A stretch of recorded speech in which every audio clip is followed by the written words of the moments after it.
things are going to creep up called science. People are going to use them. It's not really science, and it's going to get people to not believe what God said. And just a truism is that everything God said in this book is correct.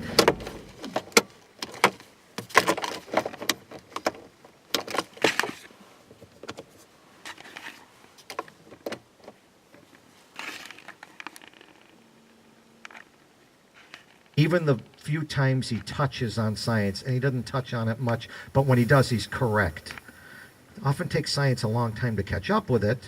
For example, they used to think the world was flat. God told Isaiah the world was round in 700 BC. The world finally caught up with that. Okay, it takes him a while to catch up with the things God puts in there. God put in the book of Job in 1800 BC that the moon doesn't shine. The moon. People thought it did, until they figured out it was just a rock that was reflecting the light of the sun. Oh, well, God had told them that in 1800 BC.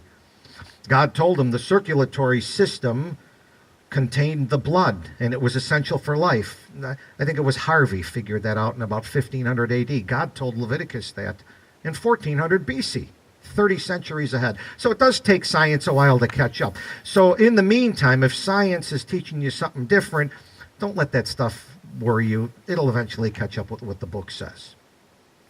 All right. But this is not primarily a science textbook. But there's a lot of bad science out there. Now, I guess today the primary bad science that is influencing common man is environmentalism. And when I was starting out in pre-med and they first came out with environmentalism, it was like, are you guys serious? I mean, those of us that were serious science students were like, this is a soft science. This is pretty bad stuff. And it was kind of a joke, and they had to bring a course into the college at that time with all the hippies making their noise in the 70s, and we had to bring that stupid course in. But it's kind of taken over now.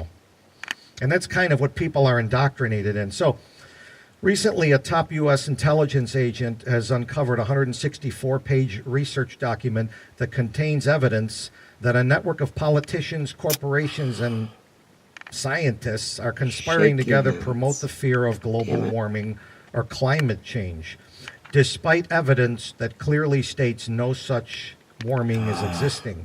Why are they doing this? Well, they have a motive. It's $22 billion a year. That's what the United States spends on this climate change, global warming scam that's going on. What is that? That's about $42,000 a minute is what they spend. That's twice what they spend on securing the borders.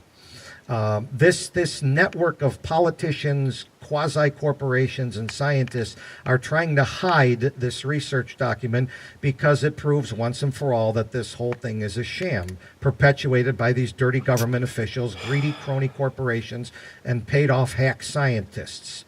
The man who uncovered the document is John Casey, who now Al Gore is attacking him personally. You can have a copy of this paper if you want.